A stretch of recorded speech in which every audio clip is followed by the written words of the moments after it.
D'abord, la liberté financière vient par la parole de Dieu. Et je vais vous le prouver. La liberté financière passe par la parole de Dieu, pas par l'argent. Et qu'est-ce que nous allons voir à ce niveau? Nous allons dans Genèse chapitre 26. Genèse 26. Genèse 26. Genèse 26, le premier verset au 6e, la Bible dit: Oui. Il y eut une famine dans le pays, outre la première famine qui eut lieu au temps d'Abraham. Et Isaac alla vers Abimelech, roi des Philistins, à Guérar. Oui. L'Éternel lui apparut et dit: Ne descends pas en Égypte, demeure dans le pays que je te dirai. Oui. Séjourne dans ce pays-ci, je serai avec toi et je te bénirai, car je donnerai toutes ces contrées à toi et à ta postérité, et je tiendrai le serment que j'ai fait à Abraham ton père. Je multiplierai ta prospérité comme les étoiles du ciel. Je donnerai à ta postérité toutes ces contrées, et toutes les nations de la terre seront bénies en ta postérité. Oui. Parce qu'Abraham a obéi ma voix, et qu'il a observé mes ordres, mes commandements, mes statuts et mes lois. Et Isaac resta à Guérar. Parole de l'Éternel. Amen. Bien-aimés, ici, nous avons une situation typique où vous allez voir comment la parole de Dieu rend quelqu'un libre financièrement. La personne dont on nous parle, c'est Isaac, fils d'Abraham.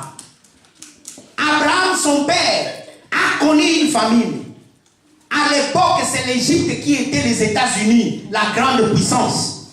Abraham a fui. Il est allé en Égypte. Et il est revenu avec Agar. Rappelez-vous d'Agar. Vous comprenez ça? Isaac voulait faire la même chose comme son père. Et la Bible nous dit, Dieu lui dit. Donc Dieu a prononcé une parole.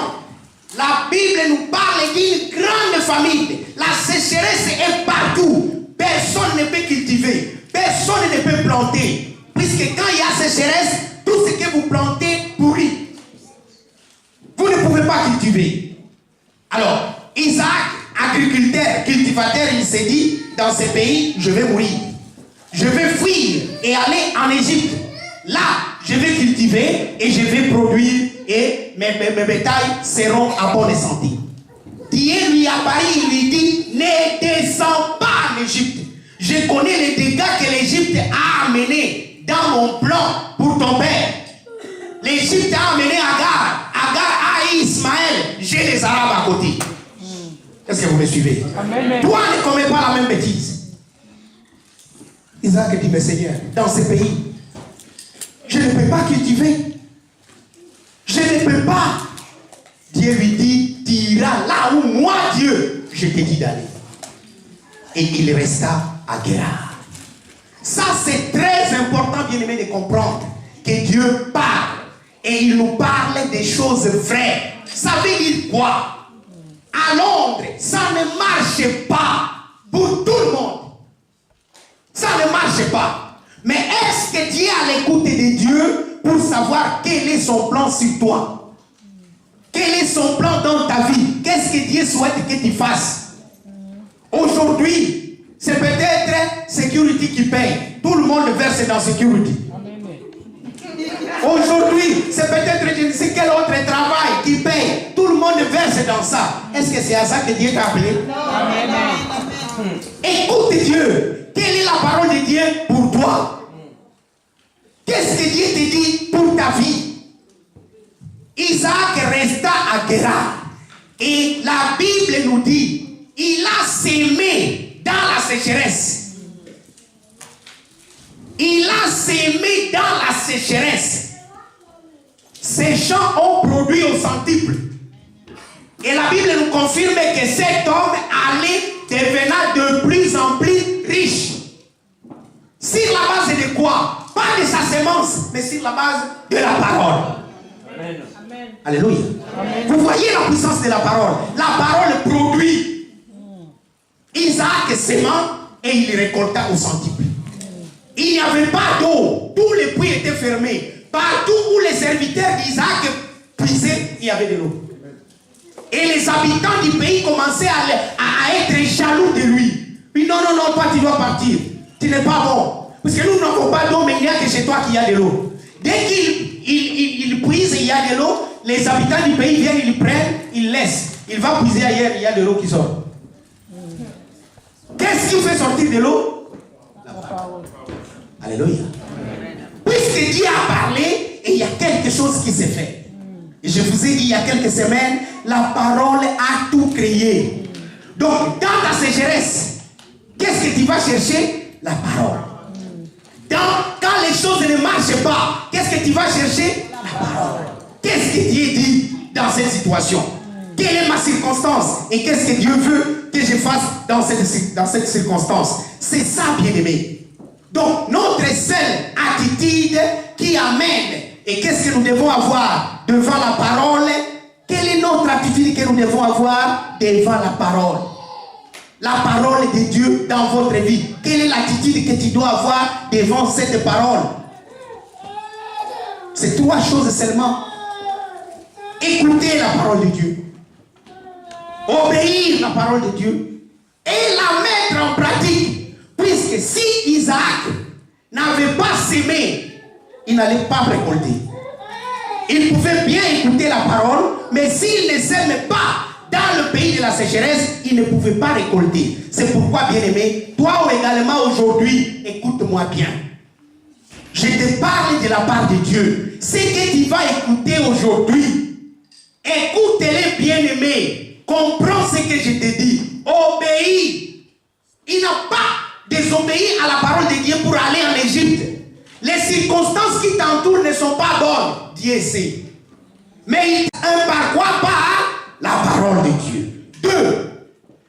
Le processus financier et de la liberté financière passe, deuxième chose, par l'usage des dons et talents que Dieu nous a donnés. Par l'usage de dons et talents que Dieu nous a donnés. Et là, nous allons aller encore dans Genèse au chapitre 41 et nous allons lire quelques versets là-bas. Genèse 41, nous lisons du verset 14 au verset 16. Pharaon fit appeler Joseph. On le fit sortir en hâte de prison. Il se rasa, changea de vêtements et se rendit vers Pharaon. Pharaon dit à Joseph, « J'ai eu un songe, personne ne peut l'expliquer. Et j'ai appris que tu expliques un songe après l'avoir entendu. » Joseph répondit à Pharaon en disant, « Ce n'est pas moi, c'est Dieu qui donnera une réponse favorable à Pharaon. » Alléluia. Amen. Amen. Ici, bien aimé, nous avons un deuxième exemple. Vos amens n'atteignent pas ça, hein? Yeah, on everything we will be doing, we will be going back to that. 10 out of 10. Ok, nous continuons. Joseph était un jeune garçon hébreu, vendu par ses frères à l'âge de 17 ans. Il descend en Égypte comme esclave. Il rentre dans la maison d'un grand chef auprès du Pharaon. Quelques années là-bas, il se retrouve en prison pour une faute qu'il n'a pas commise. Il est en prison. Dans son pays, il avait déjà l'expérience avec Dieu. Partout où il passait, il témoignait Dieu. Dans la maison de Potiphar, il a témoigné Dieu. Et Potiphar s'est rendu compte que ce garçon a quelque chose que moi je n'ai pas. Je vais le responsabiliser sur tous mes biens. Et il était devenu un grand responsable. Potiphar partageait son repas avec Joseph. Des 17 ans qu'il avait, il se retrouve en prison pendant un certain nombre d'années. Les gens qui ont été en prison l'ont même oublié là-bas. Il avait interprété des songes pour eux. Lui-même avait eu des songes qui l'ont fait voir la vision de Dieu pour sa vie. Ces gens-là sortent de la prison, ils l'oublient. Et je vais vous dire, bien aimé, ce n'est pas tout le monde à qui tu rends service qui se souviendra de toi. Certains t'oublieront. Alléluia. Certains ne se rappelleront même plus de toi. Et l'un de ceux-là, il s'est dit, ah! Quand Pharaon a raconté son songe, il dit, que mon roi pardonne l'iniquité de son serviteur. Là, en prison, il y a un jeune hébreu qui sait interpréter les songes. Joseph est sorti de la prison sans condamnation, sans acquittement. Nani a jugé? Qui l'a condamné? Sans jugement. Alléluia. Alléluia. Bien-aimé, tu sortiras de la prison financière sans jugement. Qui me condamnera? Donc Joseph est sorti de la prison sans qu'il soit jugé, mais il se retrouve devant le roi qui ne le connaissait pas à cause de ce que Dieu a déposé dans sa vie. Ainsi, bien-aimé, ce que Dieu a déposé dans ta vie t'amènera devant la reine, t'amènera devant Charles, t'amènera devant Cameron, t'amènera devant le magistrat, puisque Dieu a mis quelque chose dans ta vie. I receive it. Bless you. Donc, Joseph est là. Pharaon lui dit, on m'a dit que toi tu sais interpréter des songes. Je lui dis, c'est pas moi. C'est Dieu. Mais Dieu utilise toujours des gens. Et Dieu va t'utiliser. Pharaon lui dit, puisque ces choses n'étaient pas étranges chez lui. Il a des énigmes, il a des sages, il a des gens, il a des magiciens, des astrologues. Interpréter, personne n'a pu interpréter. Mais toi, on m'a dit que tu as quelque chose. Ce n'est pas moi, c'est Dieu. Explique-moi. J'ai dormi. J'ai vu cette vache. Très belle à voir. Grasse. Mais immédiatement après, j'ai vu d'autres cette vache. Maigre, moche, laide. Je ne pouvais pas les regarder. Ah! J'ai dors. Encore quelques temps, je vois 7 épis de maïs qui sont devant moi, très bien à voir, fertiles, c'est vert. Mais quelques temps après, je vois des épis secs, moches, brûlés. Je suis troublé. Quand tu as les dons, quand tu sais ce que Dieu a déposé en toi, Joseph a dit, ça y est. Si tu n'as jamais connu Dieu, tu connaîtras Dieu. Dis à quelqu'un, si tu ne connais pas Dieu, tu le connaîtras à travers moi. Tu connaîtras Dieu à travers ce qu'il va faire dans cette église. Alléluia. Alors il dit, ce que le roi a vu, c'est qu'il ne même seule chose. Ça veut dire quoi? Le 7 vaches, le 7 épis, bien, gras, beau à voir, tout cela, ça représente cette année où il y aura une prospérité terrible dans le pays. Mais cette année seront balayés par les 7 vaches maigres, moches, laides. Qui apprécie la beauté de la famille? Qui apprécie la beauté de la chasseresse? Quand tu n'as rien dans ton compte, tu n'as rien à manger, est-ce que c'est beau là? Ça ne peut pas être beau. Alors, donc, toute la prospérité là sera balayée. Utilise le don et les talents.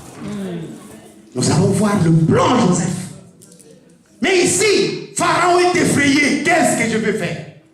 Alors Joseph va sortir dans son carquois et dit, ça, c'est une providence. C'est une opportunité providentielle que je ne peux pas louper. Il va étaler devant Pharaon un plan qui n'était pas rédigé par la main d'homme, mais que Dieu lui communiquait dans son cœur. Est-ce qu'il pouvait écrire? Non.